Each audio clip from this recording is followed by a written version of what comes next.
Committee, Cleveland City Council to order. Madam Clerk, will you please call the roll? Present. Sly. Present. Bishop. Ray. Here. Casey. Present. Moore. Santana. Mr. Chairman, you have the floor. Thank you, Madam Clerk. Okay, so today we've got the operational review of the Department of Port Control. This is a part of the proactive conversations around the operations side of Cleveland City Council's and the City of Cleveland's budget. So that hopefully come the spring, our budget hearings are about numbers and budget and staffing personnel, et cetera. And so we can have the conversations in the fall about operations at the airport. So we are really excited to welcome our new director here today to tell us everything he knows within the last 6 months? Yeah. You've been here? I know, time is has flying. flown. I know, wow. For the past 6 months, we're excited to welcome the director here to talk about the airport, talk about his vision for the airport. I know he's going to cover a lot of the conversations that we've had at this table over the past few years. But really, we want to pass it over to the director to first introduce his team. And then to dive into the presentation around the Department of Port Control. I'd ask, unless there is a really poignant question or something, let's hold questions until he is through with his presentation. But without any further ado, Director, floor is yours. Thank you very much, President or Council Chairman McCormack and members of the Transportation and Mobility Committee. Certainly appreciate the opportunity to be with you today. The mic is much better now. What, has something changed? Nope, you just got a good mic. Oh, great. Working on I'm updating our mics. Because remember, I'm Yeah. having to lean really close in, but I can really hear myself even a little bit back We're today. working on updating these things. So. So fantastic. But again, it's a pleasure to be here with you this morning, along with members of my team. We appreciate the opportunity to come before you to provide an operational overview of 2023 and a look ahead into 2024. It has been a busy year and not one without its challenges, but through it all, we continue to see a bright future, but one which will require a tremendous amount of time and effort in order to reach a higher level of operational effectiveness. So today I'm joined by my executive management team. We have Khalid Bahur, who is the Commissioner of Airports. We have Christine Gilmartin, who is head of finance, as well as a couple of other revenue-driving functions at the Department of Port Control. Dennis Kramer, who is over our planning and engineering group, as well as IT. And then we have Dina, who is over all of our operational departments, as well as HR, so Dina Wilson. So it's the five of us here today. I will be leading the presentation, and they'll be providing support. There may be areas that I'm not as familiar with or not as sort of prepared to answer as they may be with more extensive experience, so I may call on them depending upon your questions as we go forward.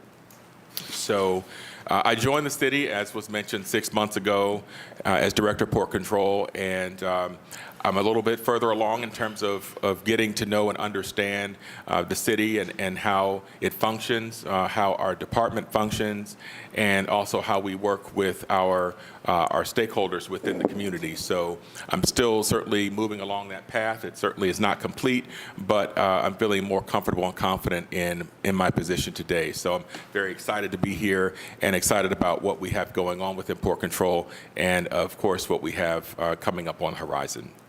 So our operation is a vast one with great potential for improvements, which will continue to elevate our ability to meet and exceed the needs of our users. I've been dialed into the pulse of the industry for about 12 years now at the director level, serving in high-level capacities with three of the largest and most influential industry associations, including the Airport Minority Advisory Council, the Airports Council International North America, and the American Association of Airport Executives.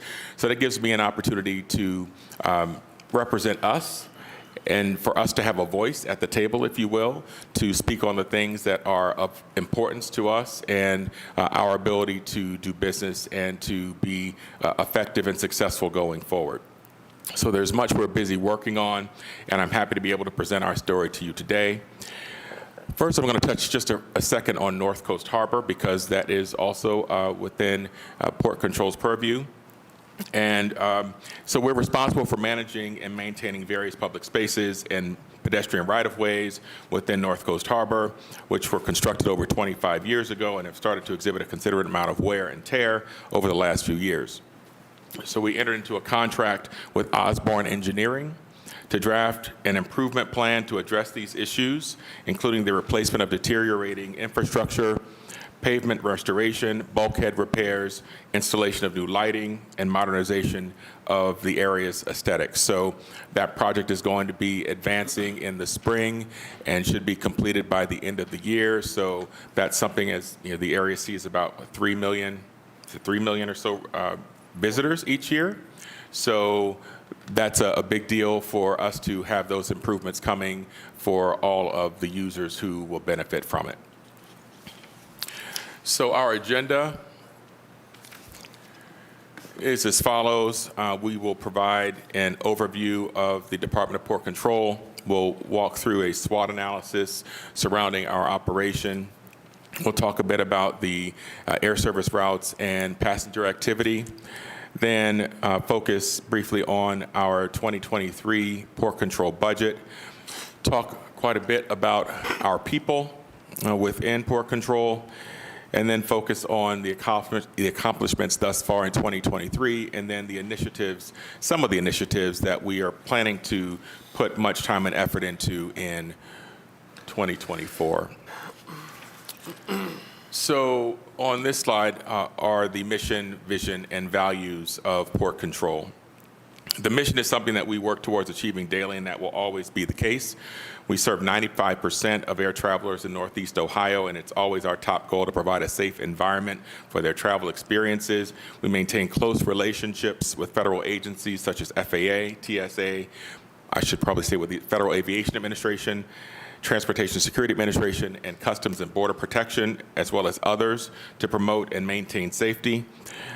Our airport security plan is regularly reviewed and revised in order to continuously improve. When there are instances where it is determined that improvement or review of practices is necessary, we work with the respective agency to devise a plan and execute on it. Not only is it what we must do, but it is what we are committed to do. Our vision: Hopkins International Airport will be celebrating its 100th birthday in 2025, so that's a big deal.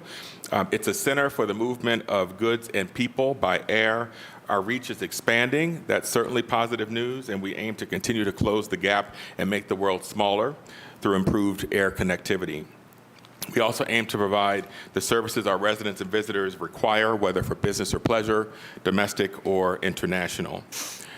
And our values: this is an area which I intend to focus much time and effort, and have already begun to do so. With more than 300 members of the Port Control team, I'm committed to building a positive working relationship and leading by example when it comes to serving customers with a desire to create a positive experience. I've held numerous employee forums since arriving. I'm featured in each issue of our newsletters. We'll be launching a new newsletter, which will be called the Hopkins Approach, which I will also participate in and be a part of each one of those issues. Also, we will create touch points as I encounter my team throughout the day. I get out and do what I call out and abouts, just sort of walking the terminal. And that really is to be approachable, to be visible, to be engaging and available to members of my team, and to express my genuine interest in seeing us strive for operational excellence. So further, I've personally taken the time to respond to numerous members of the community who've written with advice or suggestions on how we can improve. I've served as guest speaker on several occasions as an attempt to be available to the community and allow them to have access to me, and I continue to seek more opportunities to engage with our community, especially those who travel or whose businesses benefit from the existence of CLE and or BKL. And that's most of the members of the community. And many of the representatives of our airlines, rental car operators, concessionaires, parking operators, et cetera, are new to me, so I'm making the effort to establish positive working relationships with them as well. Our strategic priorities: first is customers, and what we want to do there is to elevate our customer service to emphasize the promotion of a healthy, safe, secure, friendly, and easy to navigate airport through our amenities, signage, and other ambiance opportunities. Our employees: we want to build a diverse culture of inclusion, ensuring the achievement of goals and objectives and DPC's core values centered on respect through the high performance and effectiveness of our employees who take pride in working at our airports and within the Department of Port Control. Financial health and operational excellence is critical, where you want to keep both Cleveland Hopkins and Burke Lakefront financially strong and competitive by generating non-aeronautical revenue, improving operational efficiencies, insourcing, maintaining infrastructure, incorporating sustainable programs and technological innovations, and implementing gateway projects to the Terminal Modernization Development Program, which we formerly called the Master Plan. The future state of the airport, we're preparing our airport for the future to greet about 250 million guests over the next 25 years. We will look, act, and do things differently by creating a competitive airport system. We'll look differently through the implementation of the Terminal Modernization Development Program by upgrading facilities and infrastructure that will reduce operational costs while improving the services to our passengers and tenants, achieving the resiliency needed to meet future industry trends and standards. We'll act differently by living our core values and exhibiting the behaviors that represent an airport of choice. And we'll do things differently through the delivery of the strategic priorities. And lastly, stakeholders in the community. We want to leverage our historical commitment as an economic engine for the region by positively influencing the community, implementing current communication strategies with the goal of enhancing and centralizing external communications to create momentum and strive towards a more positive perception of the Department of Port Control, demonstrating why and how we are different today and going forward. We want to provide resources and guidance for all stakeholders through standardization and best practices to foster an environment where the message about our airport is consistent at every touch point. So now we will step through a SWOT analysis that we created, just highlighting some of what we believe to be our strengths, weaknesses, opportunities, and threats. Under strengths, Greater Cleveland is among the top 20 largest metro areas in the U.S. based on population. Long-term projections are that travel demand will continue to grow, which represents an opportunity for our ongoing marketing efforts with U.S. and foreign-based airlines to add more seats, flights, and destinations. Our employees and their collective contributions are core to our ability to succeed. While this is a strength, it is also a threat, which I will touch on shortly. A key industry metric to compare airports is CPE, or cost per enplanement. Our financial model allows us to maintain a low CPE, which is a positive for the airline industry and those currently serving CLE, or which may consider serving our market in the future. Northeast Ohio is not a constrained airspace like other regions such as New York, New England, the Washington, D.C. area, Chicago, et cetera. So there's ample capacity in the air, in the skies above us, for flight operations to continue growing. Under weaknesses, as a city department, we must operate under the rules of procurement as well as through HR and civil service for hiring. These processes have the potential to create increased difficulty due to time constraints and requirements which are extensive and arduous to complete. Infrastructure, our terminal campus and related functions such as roadways and parking facilities, as well as our airfield, need extensive investment. We have plans to improve in each of these areas over the next decade, which we will touch on later. The aging terminal. There are limitations and lack of efficiency within our current terminal campus, and it will be difficult to support increased usage without investments in much-needed improvements. Under opportunities, in partnership with our airlines, we intend to begin a multi-year terminal modernization development program with early, or what is called enabling, components in 2025 and extending into the next decade. We must continue to seek ways to operate in a manner which is less impactful on the environment, and we are currently developing a sustainability master plan which will address this area and reveal opportunities to realize ongoing improvement. In my short 6-month tenure, I've come to realize that there is at times a less than positive local perception of Hopkins today, whether it's due to the age of our facilities, the lack of efficiency, the missing amenities many travelers have come to expect based on other airports they've utilized, or our airline network and associated nonstop route map. The reality is that we have so many positive things happening, but we haven't really done a good job at effectively communicating that. So I intend to change that going forward because I see it as a tremendous opportunity for us to inform and enlighten the community on myriad areas of our operation. As far as threats, if there aren't some changes to the current procurement procedures, we will struggle mightily to be successful in implementing the planned terminal modernization development program. If we don't successfully execute on that program, our facilities will fail at a greater rate and require additional maintenance and expense.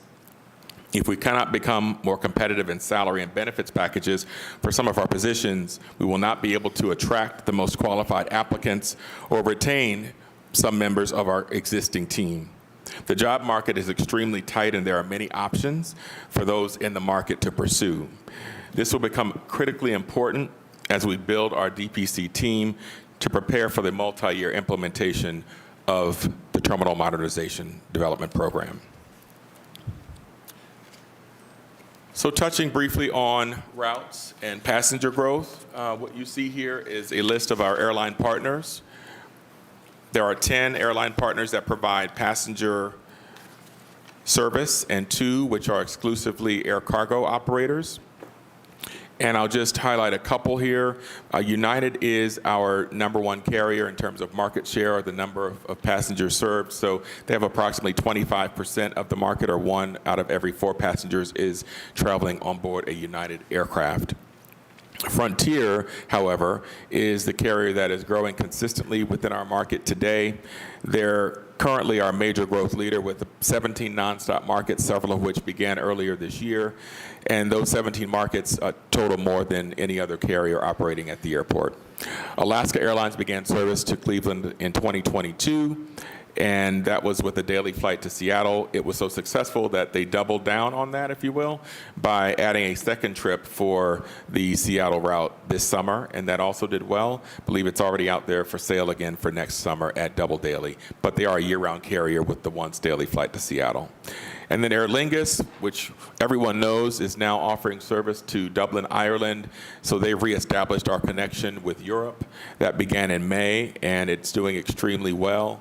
We're looking forward to a long and successful future with Aer Lingus going forward. And that may, over time, present other opportunities for additional international service to be considered by other foreign flag or U.S.-based carriers. So here are our nonstop markets as indicated by the green lines emanating from CLE. Some of our newest markets are reflected in the rectangular boxes, including Seattle, as I mentioned, just came online last year, San Diego, San Juan, and Dublin.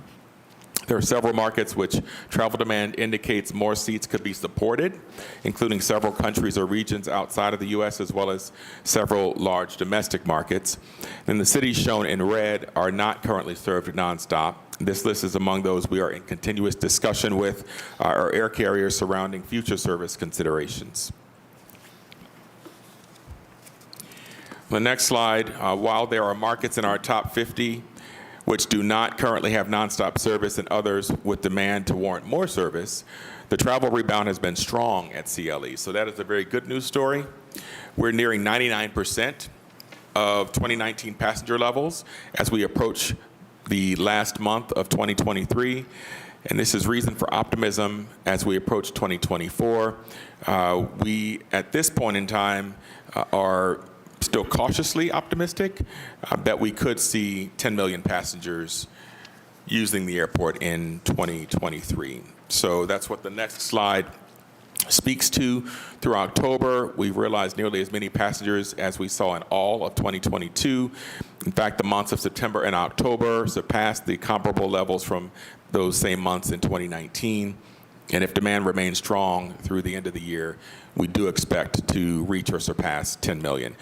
And the reason that 10 million is sort of a big deal for us is because 2019 was, of course, the last full year prior to the COVID-19 pandemic.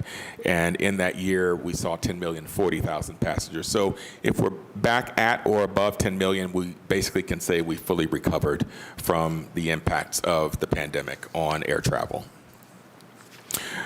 This is just a line graph that simply illustrates the trend with more years reflected than the previous two slides, and it is reflecting the monthly rise and fall throughout the years shown. So just a different way of presenting similar information to what you saw on the previous slide. So touching briefly on the 2023 budget. On this slide, it's a budget summary with the adopted budget for 2023 broken out by the two airports. I will allow Christine Gilmartin to provide a bit more color on this shortly, but a couple of things that are not reflected on here are the metrics that I spoke to, the cost per employment. And so for our budget for 2023, the proposed or budgeted cost per employment was $14.28. Because business has been very strong, it's been more robust than we even budgeted for or anticipated. So we were able to revise that level of our costs, and it came down to $12.88 as the revised CPE for 2023. The landing fee, which is what airlines pay per 1,000 pounds of aircraft weight, is $293. That's what it was budgeted at, and it's what it remains at under the revised benefits, or rather the revised rates and charges. For 2024, the projected CPE is $11.79. That is because we are anticipating business continuing to improve going into next year. And our landing fee at this point is projected to be $2.47. So again, a reduction from what we have right now in 2023. Christine, if you'd like to provide a bit more background. Yeah, thank you. Just a few other items. We presented it with the airports broken out. As you guys are aware, the mayor's estimate does not break out by airport. So this is the breakdown. It does tie to the mayor's estimate. And just a few other items to note regarding the 2023 budget. The original 2023 budget included $8 million of ARPA, but due to we exceeded substantially in our non-airline revenues, we were able to preserve $4 million and carry it over into 2024. And our parking at the beginning of the year of 2023, we projected revenue of $38.2 million. And as of today, we have actuals through October. We are now projecting actuals of $43 million. So with those extra non-airline revenues, we also exceeded in our car rentals and other non-airline revenues. Not only were we able to reduce the cost to the carriers, we were also able to give them a higher EPAX credit. So the EPAX credits are reducing their costs, which are reflected in the lower CPE. And those are the highlights of the 2023 budget. Thank you. Thank you, Christine. And so while we have this slide up, I did want to speak briefly about Burke Lakefront. As you're aware, there are considerations surrounding the future of Burke Lakefront Airport. And I'd first like to say that no decision has been made in that regard as far as what will happen with Burke going forward. But there are a couple of studies that are going to provide the background and the data, if you will, to aid in the ensuing discussions that will occur next year. The first study was conducted in 2022, and it really focused on procedurally how might the city move to close Burke Lakefront if that was the decision. What would the steps be that would need to be followed in order for the airport to be closed? What other considerations would need to be really looked into, especially monetarily? We have federal grant funds that have been utilized for airport improvements over the years that would need to be repaid. We also have some tenant improvements that have been made recently that would need to be considered because those were significant investments. So those are the kind of things that first study looked at. And there is a study that is ongoing currently that is taking more of an economic approach. So actually economic development is leading that effort. And that is really looking at how might that land be utilized differently? If not as an airport, how might it be utilized going forward? What would the benefit be? What could the benefit be by that land being used as something other than an active airport? And that will include looking at, I would call it a hybrid, if you will, where the airport could remain, but there may be opportunities to allocate some of the existing acreage for other uses, such as commercial uses. So that study should be finished within the next 60 days. And then both of those studies will be sort of combined and looked at in totality in terms of, what is this telling us? So then we'll make determinations on what needs to come next. Is it more analysis? Will we have stakeholder engagement? We certainly will be engaging with council along the way, and we'll keep you apprised of the next steps so you are informed as that consideration advances. Yeah, thank you, Director. And for Yes, the sir. Committee's purview, we'll bring Director back next year to review that kind of summation of those reports. Absolutely. So speaking about our people, our workforce is an area of critical interest and one which I've taken some time to dissect in the first 6 months. I thought I'd share some of the demographic information with you today. The table on the left on the slide is a representation of all port control employees. One area I was surprised to see is that men outnumber women more than 2 to 1. Within port control today, it's an area I'd like to better understand sort of what is behind that data and understand how and why that has come to be. Additionally, about half of our team is non-white. And so that, again, is taking a look at the total employees within port control. On the chart on the right, there's a focus only on leadership positions. The male-female breakdown is consistent, while about 40% of leadership positions are held by non-white individuals. So diversity is incredibly important to me, and why? Several reasons. One, it drives innovation, it enhances productivity, it allows for more ideas and processes to emerge, it increases creativity, improves cultural awareness, and many other reasons. So it's something I'm incredibly interested in as we move forward to seeing how we can ensure that we are at least appealing to a broader audience when it comes to our operations at the airport and the positions that are available within our organizational structure. So I'm part of a group within the Airport Minority Advisory Council called the Airport Leadership Collective. And one of the things we're most concerned about is finding new and better ways to appeal to the workforce in an effort to improve diversity. And the fact is that our country is continuing to become more multicultural. The aviation industry, including airports, has historically been dominated by white males. There have been strides for improvement over the last 30 to 40 years, yet we must do more to entice the generation of tomorrow to take a look at what airports have to offer career-wise. Many, I think, will be surprised. And what that means, though, is educating and exposing more urban youth to the airport environment, as well as non-traditional workers. So that could be people who are in the workforce today. Perhaps they're in a function such as accounting, but it's not at an airport.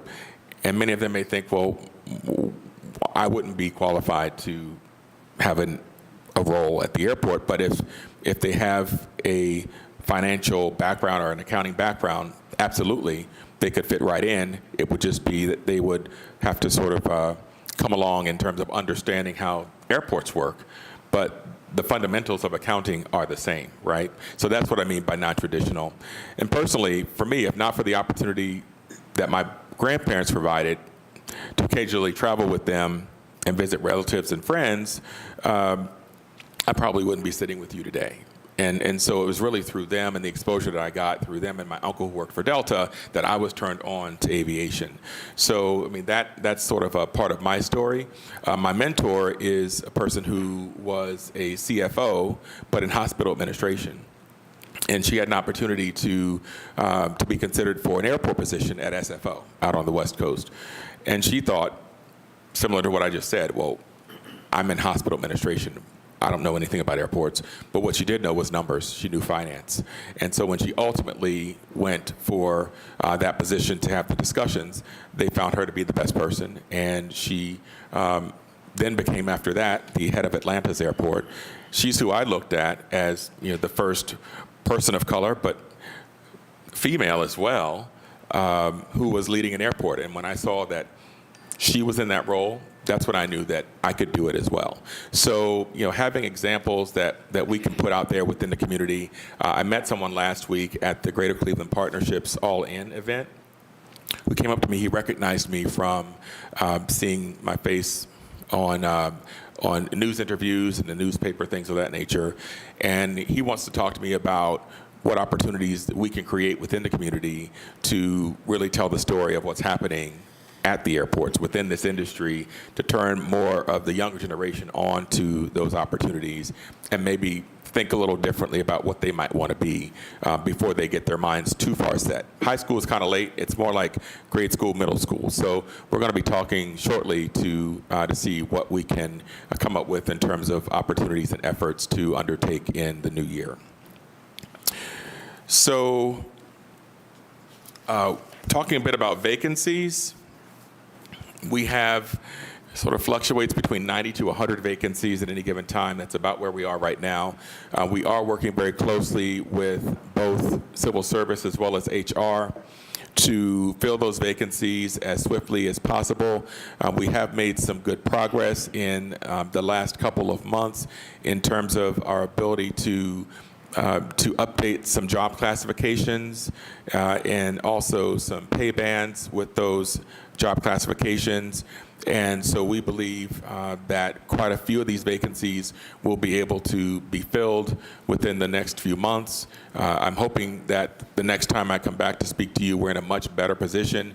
There are some capacities that are just naturally those that are more difficult to keep people, to retain individuals in those positions. So we'll always be recruiting for those. But we do think that we have a good opportunity right now, provided that we can continue to make progress in modernizing some of these classifications as well as salary bands. And again, as I said, that's going to become critically important to us as we try to best prepare ourselves for what lies ahead with all the work associated with the Terminal Modernization Development Program. A couple of positions that we're excited about. There's a new position. It's the DEI coordinator, and that position has been filled, and the new individual will be starting in a couple of weeks on December 11th.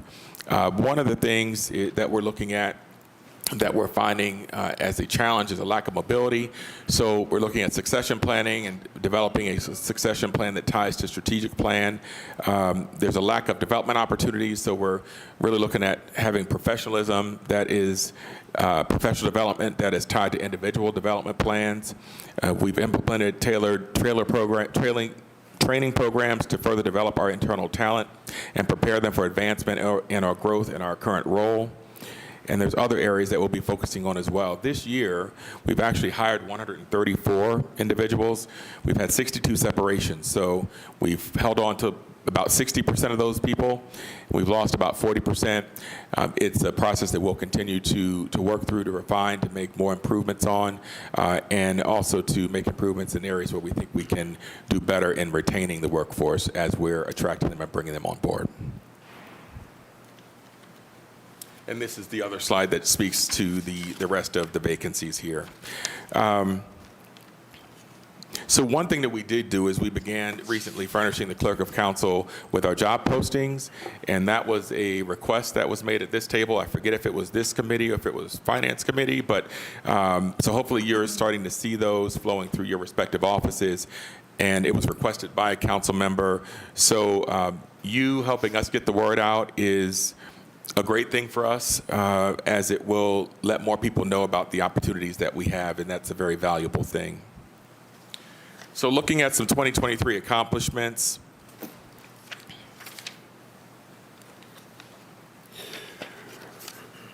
One of them is the first that I'll mention is our smart parking garage, which we made repairs to earlier this year. It's about a $5 million project that began in spring, and it wrapped up about 7 weeks ago. So it was about a month early, and we were able to reopen that facility to all of the users at the airport prior to the busy Thanksgiving travel season. Also, we're introducing electric vehicle charging stations in our red lot. With our federal DBE program, we exceeded participation goals for all projects, and we improved the RFP process through feedback surveys. Our parking revenues, as Ms. Gilmartin spoke to, are far exceeding our 2023 forecasted numbers. We did implement a new policy, a trespassing policy at the airport, as we were experiencing some challenges in the terminal campus. And since that implementation and working with the CPD, we have had a drastic improvement in that area. And I've heard from many members of not only my team, but our airline partners, and other tenants in the terminal, as well as passengers, that they're seeing and feeling a difference. So I think that is working. It'll be a work in progress that we will continue to stay on top of. And then, of course, the Terminal Modernization Development Program. We've made significant progress in our airline master lease negotiations. I'll speak a little bit more on that in a bit. And we've onboarded our new executive program management team, which is the Pasley Group. Here are a few other of our accomplishments on the screen. I won't go through all of them, but you have them before you, and certainly feel free to ask any questions towards the end of the presentation. We'd be happy to address those. On the next slide, we did have the resumption of our community plane pull event, and it had last been held in 2019, so it attracted 32 teams and raised about $70,000 for Special Olympics Ohio, so that was a big deal, and it was a fun event as well. Of course, I've already mentioned Aer Lingus and their new service to Dublin, which began in May of this year. And most importantly on this slide, our Frontier Airlines expansion that was announced. Frontier will be establishing what's called a base at Cleveland. So they'll be bringing pilots, flight attendants, and maintenance staff to be based here in Cleveland. About 500 people in total. About 410 of those will be pilots, flight attendants, and maintenance support staff. And the rest will be the agents that are assisting at the ticket counter and at the gates, as well as on the ramp to load and unload the baggage.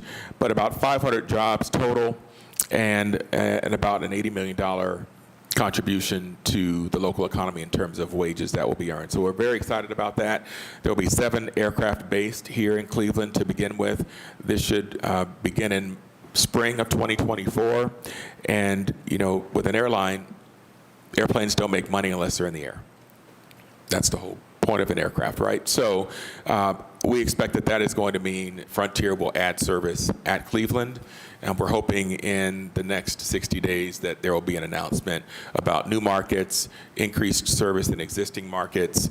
All that leads to more seats, more flights, and more opportunities for people to travel. So a few 2024 initiatives. On the right, you'll see actually something that is well underway but will be completed in 2024. It's the new Sherwin-Williams corporate hangar on the west side of the field. But we will be moving forward with our South Campus development design. That's infrastructure to support the aviation development. The Airport Sustainability Master Plan, which I mentioned earlier, that will shape our airport goals in alignment with the overall City of Cleveland plan. Compliance and inclusion will be doing multiple OEO outreach events. We are going to be implementing a new modern system for our common use system for our airlines, and that is going to better support their operations and make us, I think, more efficient. Ground transportation will have customer experience projects and development, and the biggest one there is going to be the consolidated rental car facility.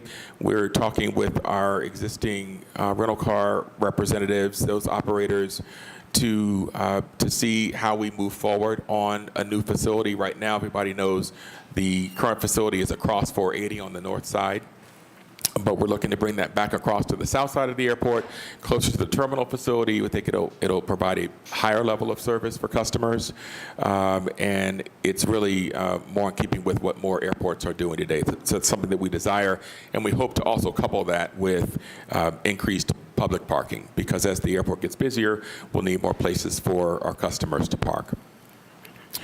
And then there are a few others there. One big one that we're excited about is a restroom refresh project. Amen. So, yeah, that's something that we hear a lot about, the restrooms, and so we'll be focusing on a select number of those restrooms. That project will begin in early '24 and will last through really the balance of the year. So you should see those improvements begin to come online, I would say, in the spring. So stay tuned for more there. And then, of course, a lot of work will be happening with the Terminal Modernization Development Program. A few of the areas of focus will be completing the airline master lease negotiations, which again I'll focus a bit more on shortly. Onboarding program for our management team, the establishment of OEO and project labor agreement goals.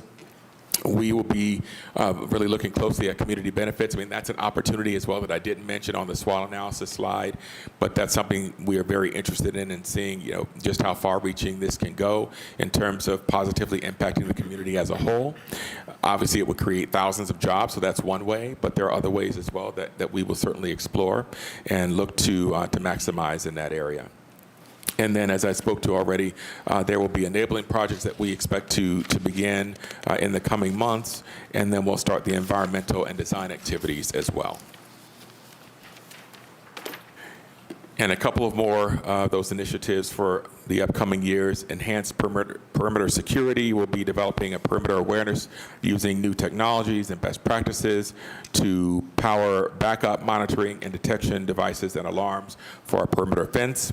There are miles of fencing that surround the airfield at the airport, so that will be a major undertaking. And then also we're looking to create a new security operations center at the airport. So I'll touch briefly on the Terminal Modernization Development Program. This will be a key initiative not just for 2024, but for the balance of the decade and beyond. We continue to work with our airline partners to reach final agreement on the terms to be incorporated within a new airline use and lease agreement. This agreement will have a capital spend attached, which will support the initial phase of the construction work. Discussions with our airlines began in summer 2022. It was hoped that they would conclude by this fall. However, as that time approached and I was on board and getting up to speed, while those discussions ensued, it became evident that several of our airlines were not yet ready to execute a new agreement. Questions remain surrounding the total costs and how we get to that number. So I met with each airline individually, Christine and I met with each airline individually in what we called a listening session to better understand their unique positions. As a result, I felt it was really in our best interest to extend a 2-year, or rather to offer a 2-year extension of the existing agreement, which was allowable.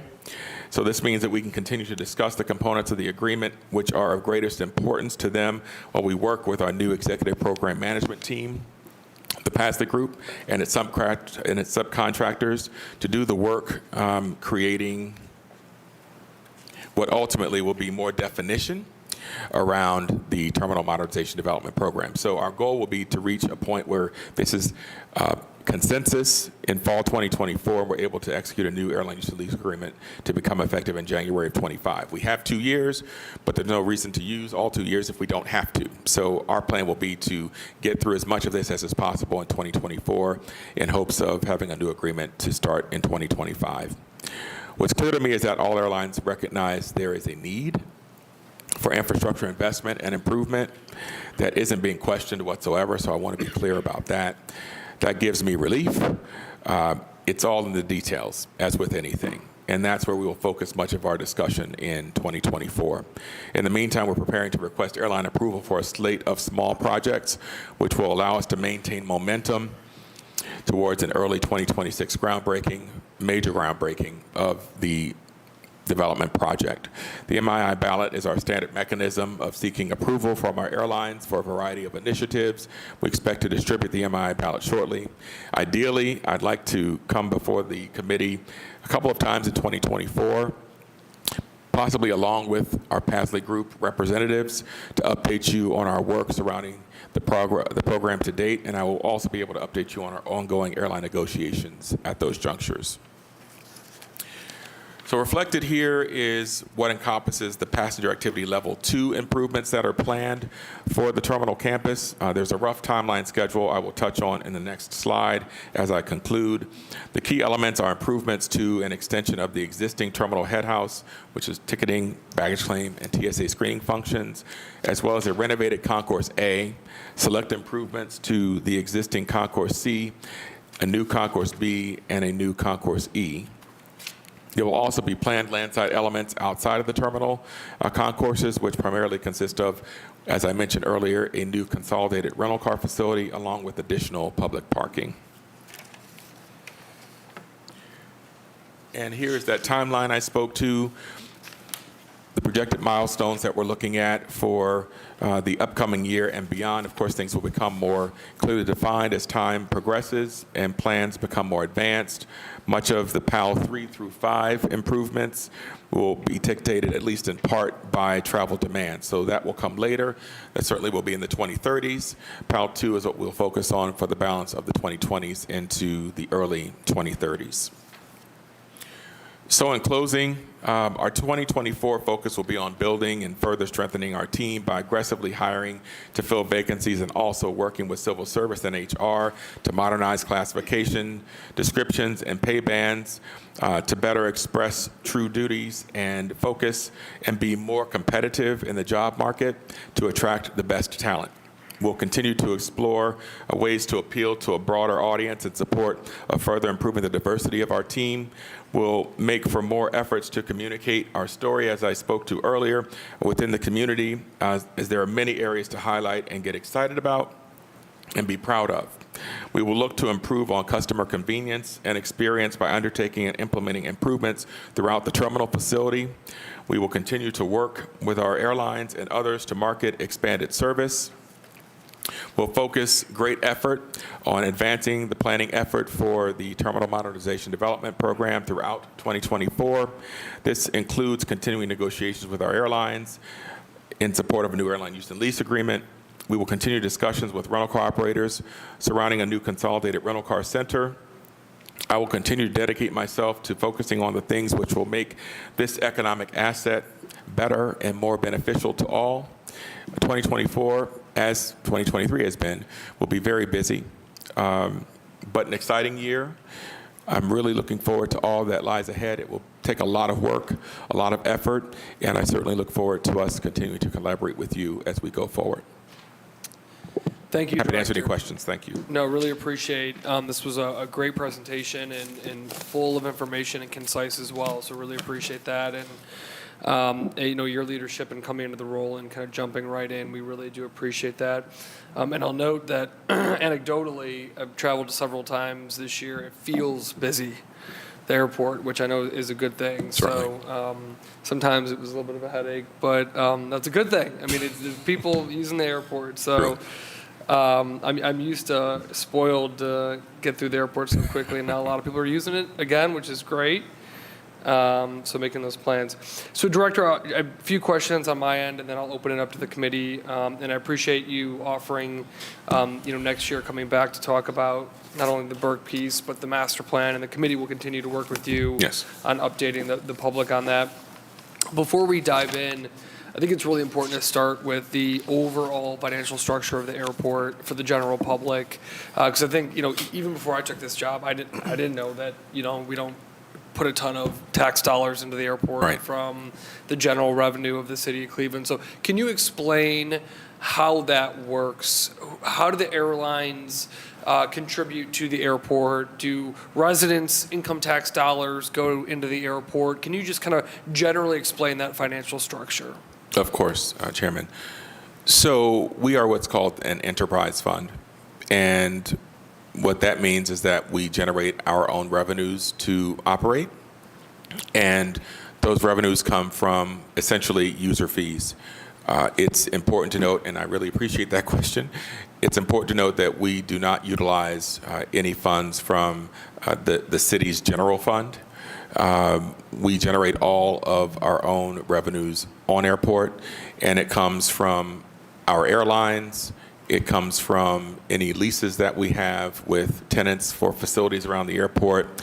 It comes from a share that we receive from concessions revenues. It comes from parking. Parking typically is the largest or the highest revenue center at most airports. So as you've heard, it's a very good news story for us with our parking revenues increasing, and that is without an increase in rates. That's correct. So even better. So clearly you're seeing there is more utilization of our parking facilities, but that's another large revenue source.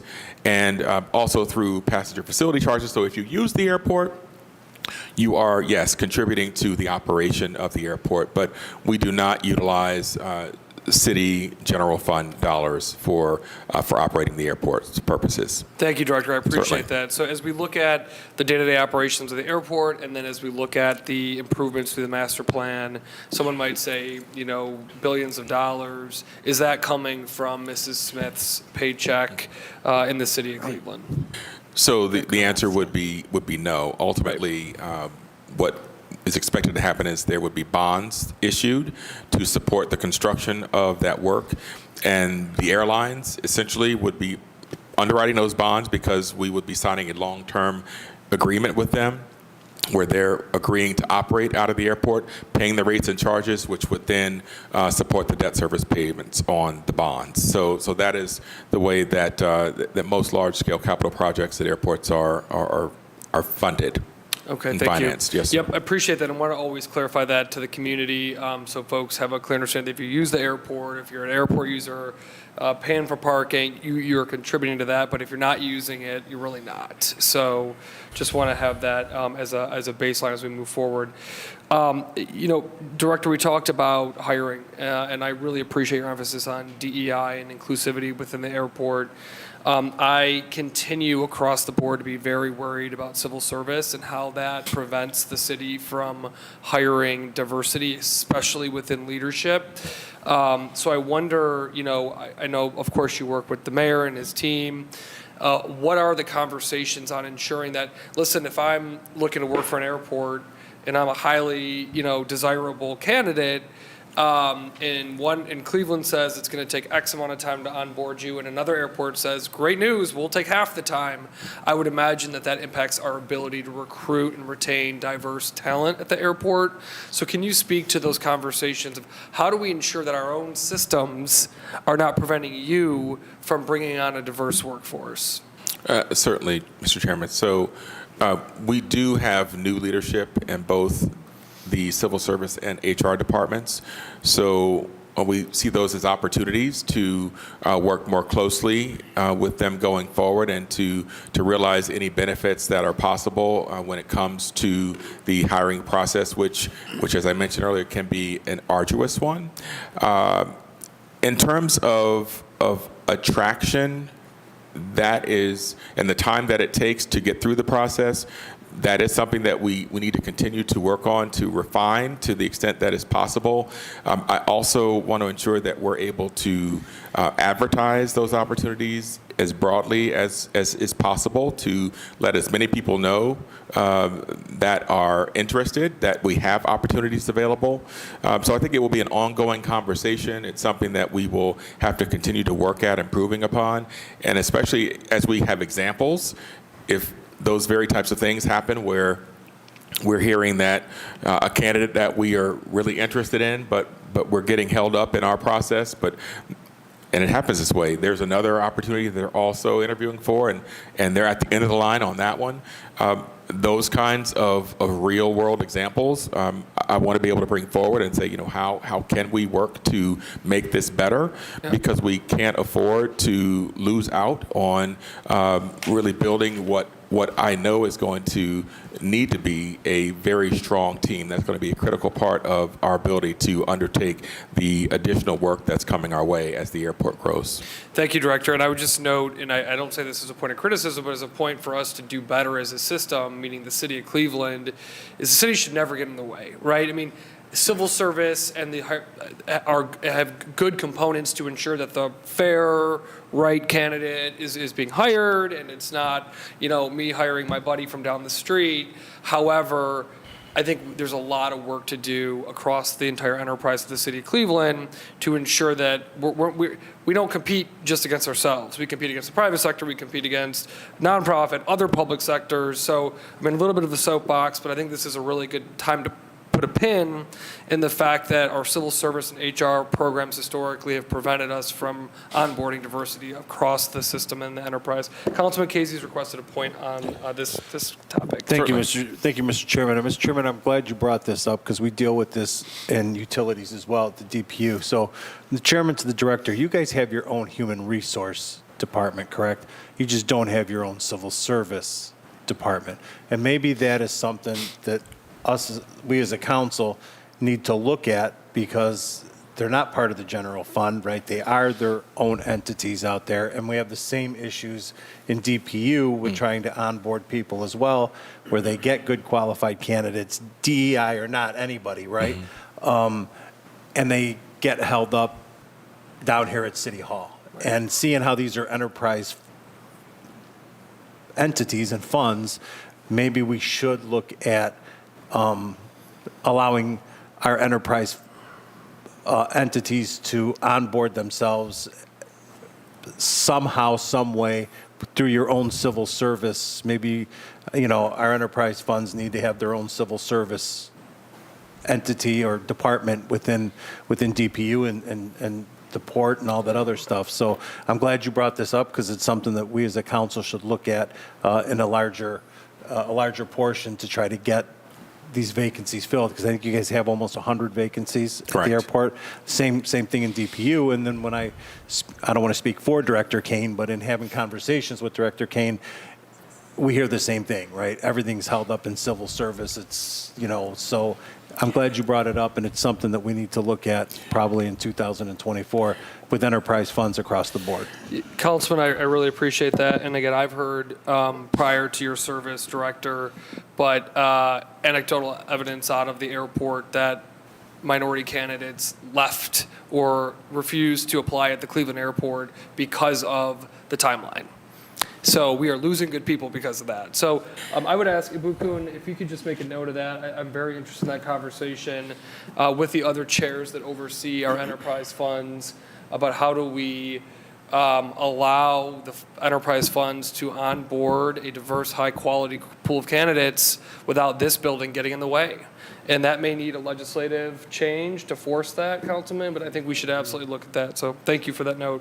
Thank you. Okay, just a couple more points on my end, and then I'll open it up. I'll just note, and I'm sure you're aware, CMSD's Davis, Aratime, and Maritime High School here in Cleveland. I know they've got young folks that are interested in the industry. So I hope that you all can tap into CMSD when we think about whether it's grade school or high school. Would love to see more city departments and industries across the board in Cleveland, be it the Cleveland Clinic, the Art Museum, the city, really dive into CMSD, right? Let's reach into our young people to say, hey, have you thought about this? Are you aware of I didn't know about careers in the airport system when I was a kid in Cleveland. So, it's like, I think it's normal, right? So how do we really dive into CMSD? I would just offer that to you, Director. Excellent. Another thing that I always bring up is as we look at our master planning process, and I know that our CFO is going to throw her pen at me because of how important parking revenue is, but our RTA connection. I used to live in Madrid, Spain, which is a major metropolitan area. Beautiful. It is easier to get from the airport to downtown in Cleveland, Ohio, than it is in Madrid, Spain, or Washington, D.C., or other places. We have a fantastic public transportation connection, a direct line into our city center. So I hope, and maybe you want to comment on this, Director, whether you've met with CEO Birdsong at RTA, and how do we strengthen that connection? Absolutely. I 100% agree with you on that. In fact, I think I'm right about this, that Cleveland actually had the first public rail direct link between its city center and its airport. So that is something to be proud of in terms of being innovative. forward thinking, and not only thinking it, but implementing it. So it's a definite asset, the RTA rail connection. It's something I would love to see become more popular over time. And yes, I have met with the CEO, Ms. Birdsong of RTA, and intend to continue meeting with her and just talking about what types of programs might we be able to collaborate on. What ways can we talk about how to increase ridership, how to make it more attractive. I know that there are new cars coming in the next few years. That's something that we talked about the last time I met with her. So so that will be I think a very positive thing coming in terms of increasing the level of service there. It runs every 15 minutes. It runs nearly all day long, like 5 a.m. to 1 a.m. Yep. 20 hours out of the day. So yes, I mean, I fully believe that it's something that that should be better utilized. And I think that one thing that may keep it from reaching the potential that it could otherwise have is if traffic isn't really bad in Cleveland, like in areas out in the Bay Area, traffic is horrible. And so those rail connections that go to both SFO and Oakland, which was the airport where I was director, are still not as well utilized as I think they could be, but probably more so than what we're seeing with RTA. But yes, certainly would like to and intend to work with RTA to see how we can collaborate on a higher level of success and utilization with that service between the airport and the city center. Yeah, I appreciate that. And again, I would also note a benefit, it's $2.50 to get to the airport, $2.50 instead of paying for parking. Don't throw your pen at me. And it's time definite, right? It's There's no time traffic. definite. There's no traffic on the exactly. train line. You know how long it will take. Oh. I always pay the $2.50, Councilman. But excuse me, but to our CFO too, on that note, and I'm not advocating for this right away, but down the road, Madrid charges a Euro user fee to get off at the airport in addition to your fare. So for customers, I'm sure not for employees, but for customers they do. So I mean, there's ways to even think about that. Not today. We want to encourage ridership at all, but down the road, I mean, if it became a really heavy use, you get off the airport and you pay €1 to utilize the train to the airport in addition to your fare. So just a thought.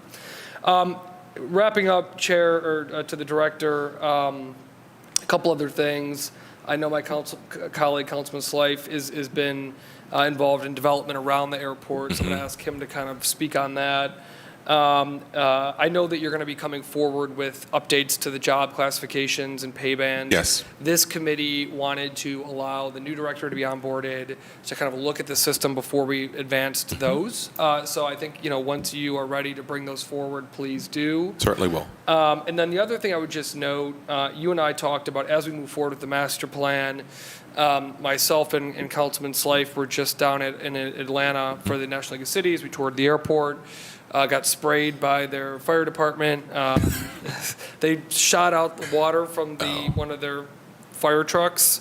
Didn't realize the wind was kicking back and drenched the whole group. So that was fun. But I say that to say they have a very aggressive inclusivity approach to their procurement.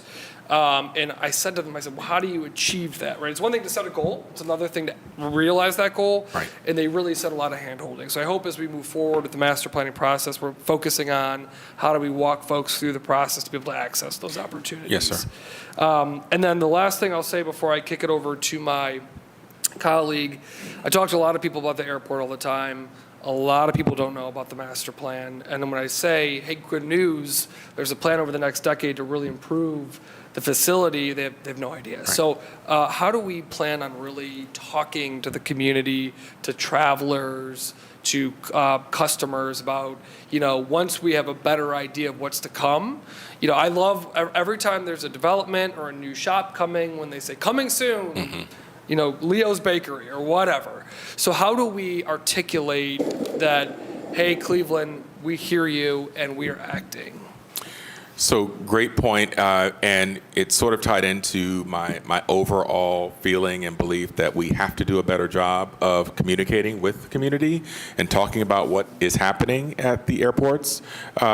So what I envision is better utilizing all of our social media platforms, also making better use of inclusive really of our website, where we can provide up-to-date information on the steps that are currently underway, what is coming soon, timeline type information. Also engagements that will come up across the year in 24 and beyond, where my team and I can be out there speaking to the community and talking firsthand about what's coming up, and then sort of tying that back to here are ways that you can find out more information on an ongoing basis. The newsletter I spoke to, we're going to make widely available, certainly will be available electronically, and that will be called the Hopkins Approach. So that's something that I think, you like that? On-time approach, yeah. That too, on time, on budget. Hopkins Approach. So, so that's another avenue that we will utilize to share information, and really any other ways, public forums, also information that we can have available at the airport itself when people are coming through. I was going to say, what about the That- 10 million folks that use it? I mean, is there Absolutely. at the airport to engage folks, to educate? Yeah. Yes, and so we'll be looking at any and all ways that we can utilize to tell our story, because it's going to be incredibly important. I've talked to my team several times, and certainly Dennis in a moment. I've talked to my team several times since I arrived about the fact that it's not just when the shovel goes in the ground. Honestly, that's when things are getting easier. Once you've reached that point, it's all the planning that happens in between. Right. And so that's where we are now. And so I want to ensure that we're doing everything that we can going forward to make the outreach as great and as far and as broad as possible. So as many people who want to know, even those who may not want to know, at least have it available to them and are hearing about it and are getting more interested in and wanting to know more going forward. Dennis? Yeah, thank you. I will add to, Director mentioned earlier that we have brought on our executive program management team, Pasley Group, and they have extensive experience in developing these programs all across the country.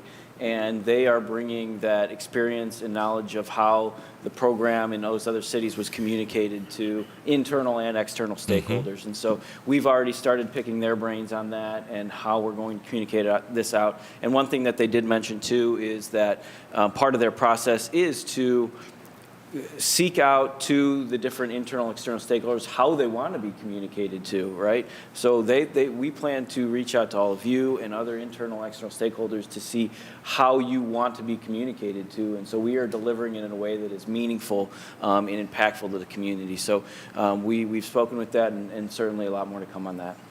Thank you so much. Vice Chair Slife. Thank you. And excuse me, just to build on a little bit what have you said. Anecdotally, on the way home from National League of Cities, I took RTA home from the station. Train pulling out of the station to me walking in my door was 20 minutes, and that includes connecting to an RTA bus. So I think I think people really underappreciate how simple it is and how affordable it is. Chairman McCormick mentioned that we had toured the airport when we were in Atlanta for National League of Cities.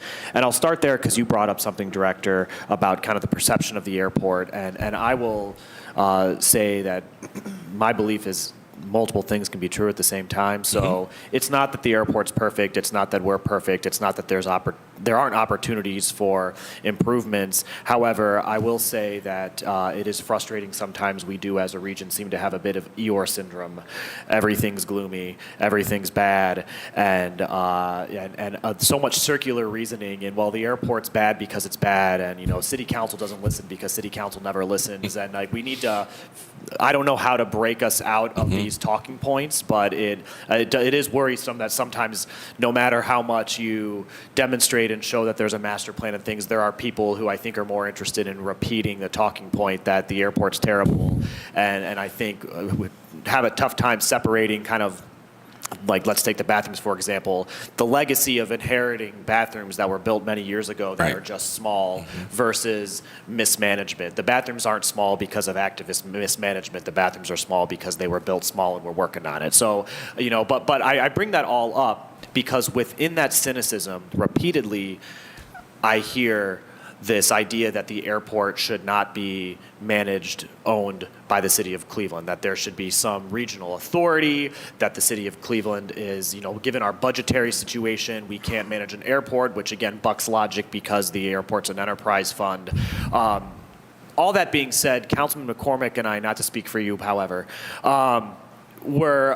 took note of the fact that when we were in Atlanta, we have essentially, it seems, the same model of airport as the Atlanta airport, that it is owned by the city, that it is overseen by city council, that legislation is required for various things to happen at the airport. And Atlanta is the largest, and I think that they all got like a bonus every time they said most efficient. So busiest and most efficient airport in the world. And we have the same model. So I say that to the detractors that we recognize that there are opportunities for growth and improvement, and we're working on that. But this idea that an impediment to all of that is ownership by the city of Cleveland, I don't think that stands up to scrutiny. That's not to say that we shouldn't begin to think through ways to improve our own mechanisms, civil service, Exactly. how we do procurement, all of those things. But I disagree with the notion that the situation is fundamentally broken. So I join you in our continued efforts to kind of overcome that perception because it is exhausting to a degree. Descending from the soapbox, a couple quick questions. One, could you, Director, speak more to the fence, the perimeter security, because fence incursions have been a routine issue. I honestly don't know how common it is at other airports and how it aligns with like what the roads are. Is this a case of people willfully driving onto the airfield because they think they're fun, or because the layout is confusing? So just kind of walk us through this issue, what the investments are, what the continued investments need to be, because it is something we hear about and something that we do get dinged for in the media and elsewhere. Certainly. So I may ask Ms. Wilson to expand a bit more on what I will start off with. So to one part of your question, incursions, intrusions through the perimeter fence, they do occur at other airports. I've been director at several other airports, and they do happen. Many of them do have to do with the alignment of roadways along the fence line. Some have to do with whether the airports are in areas that have more roadways going all around them, and therefore more traffic that may really have nothing to do with the airport itself. So there are many reasons why, but we intend to make an effort to further improve upon that layer of our security at the airport. It's something that we constantly monitor. It's something that we are actively working towards ensuring that it is the best that it can be, that number one, it meets the requirements of the federal government, but then also looking at what can we do going forward to make more improvements beyond what we have in place today. So there are some things that we're looking into, and could ask Ms. Wilson to elaborate on that. Sure. So to the director's point, it does have a lot to do with the proximity of the highway and why we have these strange occurrences. Sometimes they're medically related. So there's all sorts of underlying issues. So it's not that it's not marked properly or that there's something wrong. It's that there are some additional layers and measures of security that we can take, and that those are the things that we are looking into in 2024. We did also do some things in 2023. I don't want to give specifics of what those security measures are, but we took some measures in '23, but '24, we will really be focusing on detection, so that when something, even if someone is climbing a fence, we would be notified immediately, and it's about that rapid response and how we can quickly mitigate when we have a situation. Okay. It's something that's cropped up, and I have honestly wondered, is this a case where Cleveland's really an outlier in this being an issue, or to my soapbox moment, is this just another instance of people maybe thinking that Cleveland's challenges are somewhat unique when this could be a challenge at airports around the country, around the world. I don't know. It seems like a lot of these cases aren't necessarily, there's not malintent. Right.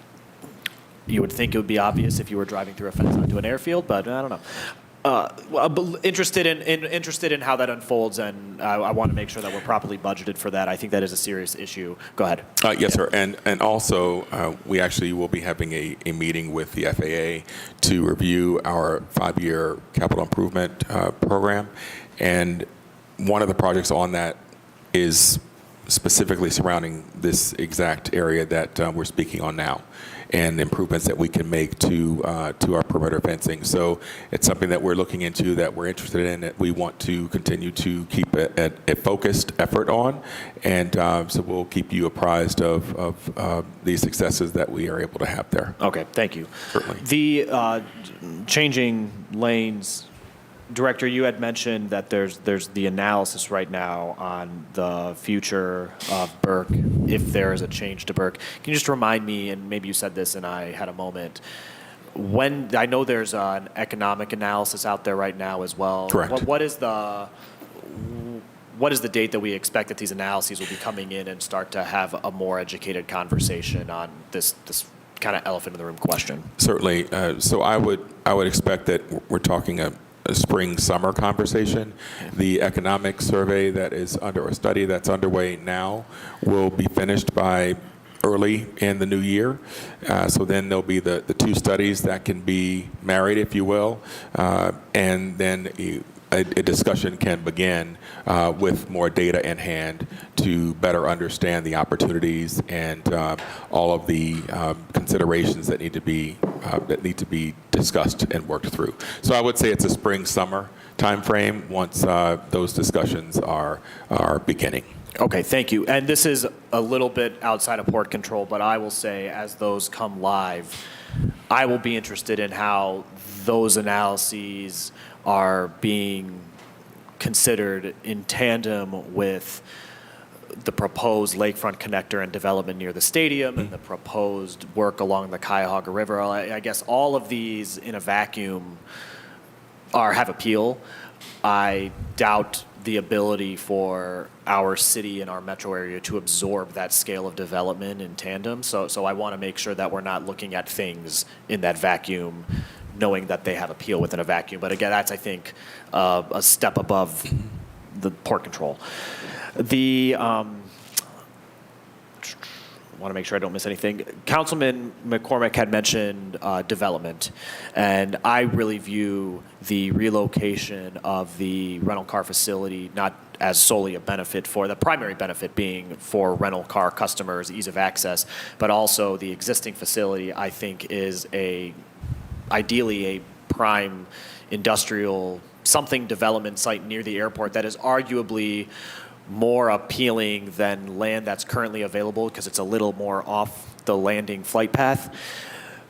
All that being said, I would like to have some conversations into the new year about how we can not only think through development around the airport, especially on land that's owned by the City of Cleveland, controlled by the Department of Port Control, but I do have a worry that the way that we obtain that land through FAA processes and the way that the FAA is involved in the disposition of the land and the value, that we are still sitting on a lot of this land because the FAA determined appraised market value is so far north of everything else in Cleveland and this metro region, and what can we do proactively to sort of engage the FAA, the Department of Transportation, to make them realize that we'd love for this to be development near the Atlanta or the Charlotte airport where you see warehouse after warehouse, but that's not our current economic reality right now, and I worry that some of these stringent policies are holding us back a little. So that's something that I want to focus on. Certainly. And then my final thing is, obviously, we all know that diversity in the workforce has been a key point of conversation at this table. In many ways, it's good to have this operational hearing to have, start the conversation going into budget hearing, but at the same time, a lot of the port control budget is determined by negotiations with the airlines and FAA procedures. So there's a lot of moving parts to this one, but I think that the hiring is an area of interest because it does seem that it's something that the city can have more of a direct control on. Thank you for showing your numbers. Something that I would be interested in unpacking moving forward is diversity, not just in the whole workforce, but the success of diversity in new hires as we're hiring. I think that we want people to get a job at the City of Cleveland, and we want them to be here for 30 years, right? So I want to be able to unpack just a little bit more what our trajectory is moving forward, knowing that if we've had diversity challenges in the past, that they're not going to necessarily turn over on a dime. Right. But I want to see that as we are bringing people in for those jobs that are posted right now, what is the diversity within our hiring pool in a given moment, so that we can benchmark against ourselves and feel that we are on a trajectory towards the diverse workforce we all seek to see. So I know that's another way to kind of cut the data, but I think that it'd be useful for us to get a sense of to what degree are we dealing with legacy, and to what degree are we improving or meeting the goals that we have at the moment at this table. So that's another thing that we can work through budget hearings through next year. Again, another way to cut the data. Certainly. Thank you, sir. That's all I have. Thank you. What additional questions do we have for the director? Councilman Bishop. Thank you, Mr. Chairman. Mr. Chairman, I got a couple quick questions for the director. They don't have to be quick. Yeah, I got a couple quick questions. So I want to mention that after a long lobbying job of my wife to try to convince her that we were not second-class citizens, because I wanted to utilize the RTA for our transportation to and from the airport. After convincing her, we've done it again, and we'll do it again next month That's when we great. travel. All So right. I thought I was the only one at the table who used RTA. No, I do. So yeah, it was very quick and easy. Yeah. And I think it was the best way personally for me to get to and from the airport. But to the director, I wanted to get some clarification about this phrase, the CPE. What is that? Can you elaborate on what the CPE is? Sure. So CPE, it is cost per enplanement. So it's just a metric that that airports, airlines, especially airlines, use to sort of determine how competitive one airport is versus another. So it really is based on what costs are a part of the CPE.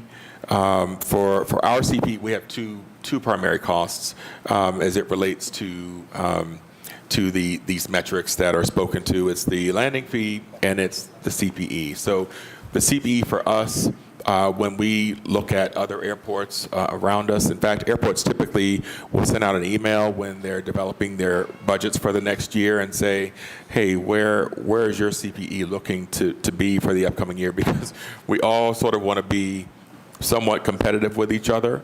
And so I can say for the email that was sent out by one of my peers, that we are quite competitive in that arena.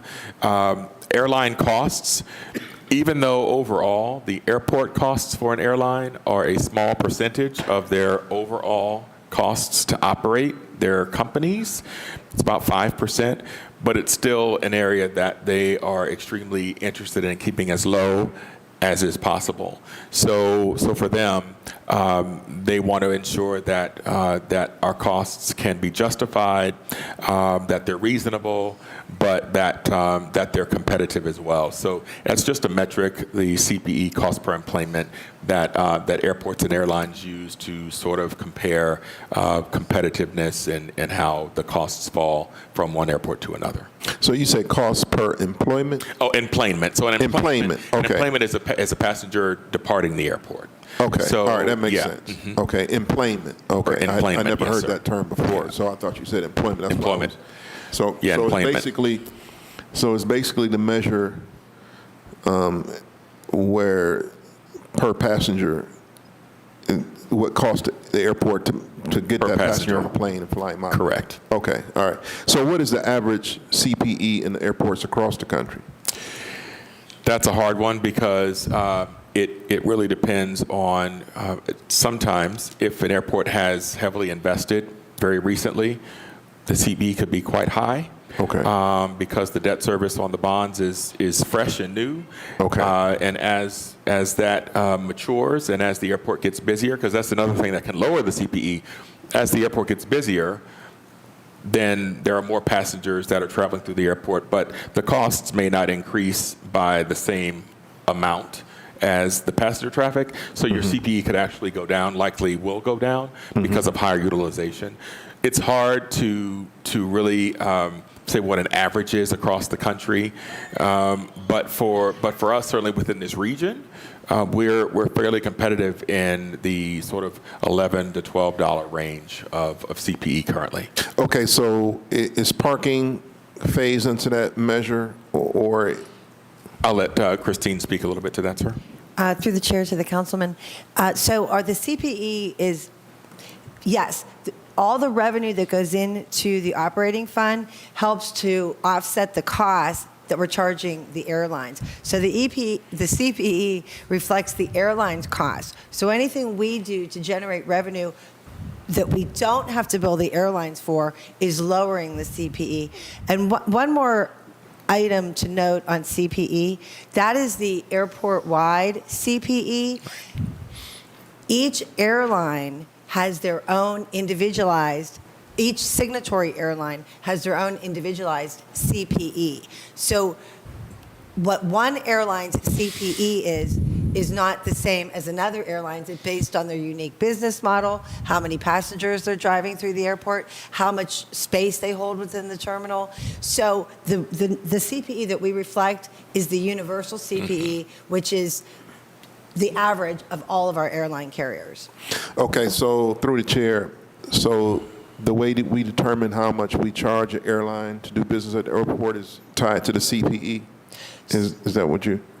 Through the chair. So what we do to charge the airlines is we take the total budget and whatever non-airline revenue, parking, car rentals, Uber, Lyft, taxis, that offsets the cost at our airport.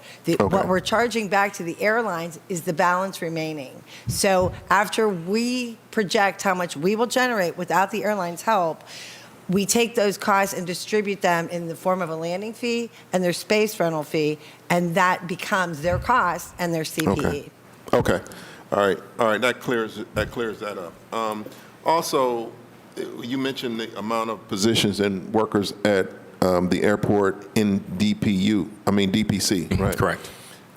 Do you know how many employees that work at the airport overall outside of the DPC? Through the chair to the councilperson, there are 5,000 to 6,000 badges, active badges that are out. So that represents an individual that is based at the airport, that is able to access the airport with that badge. So Department of Port Control has about 415 or so total positions, year-round positions. So that's only about 8%, 7% of the total of employees that actually work on the airport. Okay. All right, thank you, Mr. Chairman, I appreciate it. Thank you, Councilman. Appreciate that. I need to, yep, Councilman. Thank you guys for your patience. I just have a couple questions. I just want to echo Councilman Casey's concern about, question about the hiring process. Chair to Director, just to add on to that, I know when we visit the airport, I believe earlier this year, last year, we did a tour with the previous director. I'm not sure if I remember, but is there a training program for the youth to come in to learn certain positions in the area of the? Yes. Thank you. Through the chair to the councilperson, yes, there is. In order to receive a badge, you must complete training that we are responsible for, because ultimately that badge is issued by or through us. So yes, there is training that you must complete. That is both for what we call the secure and the movement and non-movement areas on the airfield, and for what we call the SIDA area. So there are various levels of training depending upon the type of position that you will have at the airport, that will determine what level of training you need to receive and successfully complete before your badge can be issued. And then that training, it has to be renewed going forward as well. Okay, thank Yes, you for that. you're welcome. And my next question is, due to what I'm on the workforce committee, and due to the different organizations that we have partnered up with already, is this something, I'm just piggybacking off on Councilman Casey, question earlier. Would that be something that the entrepreneurship programs and the workforce committee that we partnership with other organizations that the youth, other than CMSD and also other youth who looking for positions, and by you having this training program, would that be something that also that can be looked into, as well as as what Councilman Casey had brought up? Through the chair to the councilperson, yes. So I'm open to learning and understanding about all of those opportunities to see whether or how they might fit, and how there could be mutual benefit. So I certainly would like to know more about that, and see if there's a way for us to collaborate. Certainly. Thank you, Councilwoman. Appreciate those questions as well. Do I have any additional questions for the director or his team on this pre-budget hearing? All right. Hearing none, Director, thank you again for your presentation today. Again, I thought it was very thorough and inclusive. Reflected a lot of the questions that we've seen at this table for a very long time. It's great to see the airport rebounding, and I think, as Councilman Slife noted, sometimes in Cleveland, I always say I could build a playground with babies riding puppies and someone would have a problem with it. So you got to just do the work, put your head down, do the work, do the best you can, make the best system possible, and that's what matters. So I appreciate it. Look forward to the next year and years to come on the airport system. It's really exciting. Excited that those bathrooms are going to get a good hard look at them. I think the airport is as well. So, but we're really excited to continue working over the next year with you, not only on the budget, but also on some of these strategic initiatives that the airport is taking. So with that said, thank you again to your team for being here today, and this will conclude today's Transportation and Mobility Committee. Thank you all. Thank you. Thank